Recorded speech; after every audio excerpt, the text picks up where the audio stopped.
Hello everybody, today we'll be looking at a cheap power supply and how you should not buy these power supplies. Okay, so let's begin. First of all, let's look at the specs. As you can see here, it only has 18 amps of current on the 12 volt rail, so it's not a iTek 2.0 rated power supply. So that's already a bad thing. Even though it's a 550 watt power supply, it has 53 amps on the 5 volt rail and only 18 in the 12 volt rail. Okay, so now let's take it apart. I mean, it already feels very light.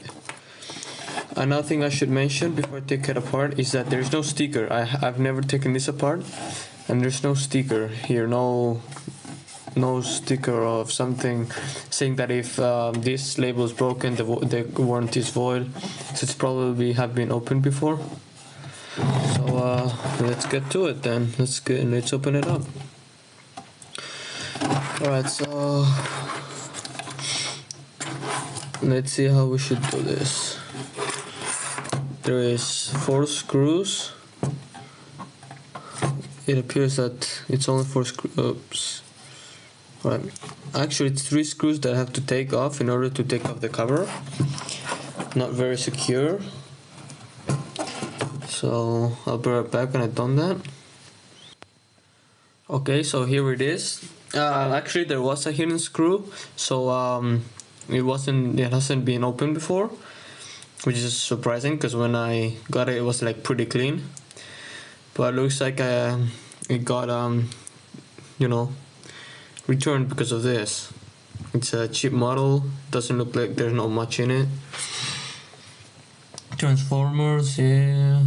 I bet that one is the one for the 5 volt with the most amps and stuff. And there's really not much to it. Like right there, that's how thick the 240 volt wire is. Yeah. And the ground's connected. Okay, that's good at least. But it looks like this would definitely explode on an overload because I cannot see any protection circuits.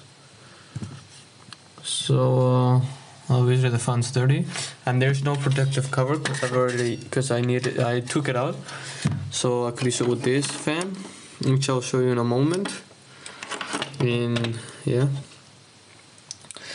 So look at the size of the PCB. It's also very light,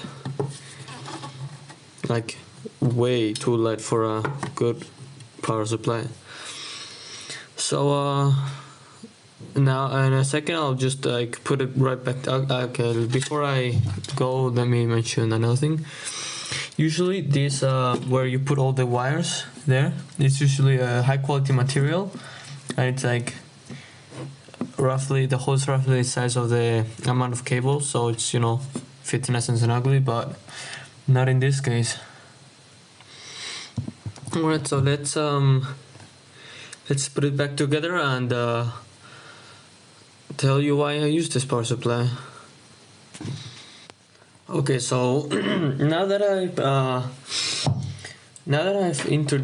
I've said the reasons why it's cheap and things like that, let me tell you how I got it. So I was looking for at eBay for a power supply for my computer because the one I currently had was just not enough. And I saw this one. It was at a reasonable price, like 30 or 25 euros, and it didn't say the current.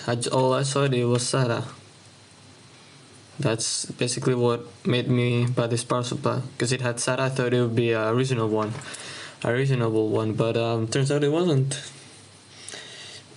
So what I use it for right now is I use it for testing motherboards, or you could even use it for this charger that it's featured another video, and for this it has from 10 to 15 volts of DC inputs if it focuses, yes.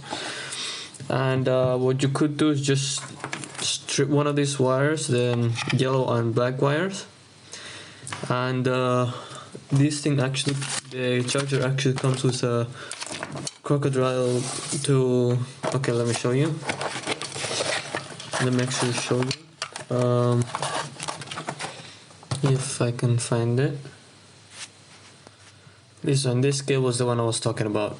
You plug it in here, and then you have two crocodile clips that you will hook this onto the power supply, and it's up to 4.5 volt, 4.5 amps of current. So yeah, it's hopefully not going to make this explode or anything like that.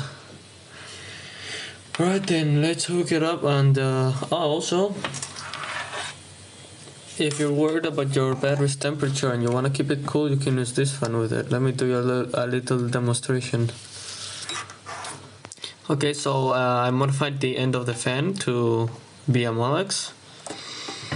Okay, let's put the fan, oops, here. We plug in the Molex the right way, like so. Now we get some kind of paper clip or some kind of wire to short out the green and black.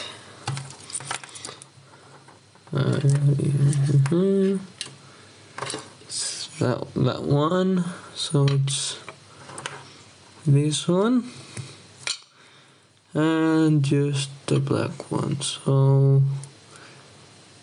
this one. Now when I'm gonna turn on the thing, and you guys are gonna see.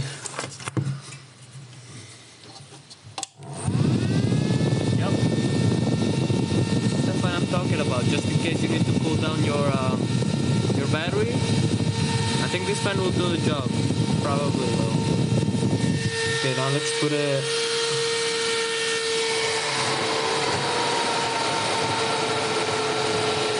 This is how you change the polarity of your fan, and also how to clean all the dust of it. You can see that the other fan it's slowing down. I think it has to be, yeah.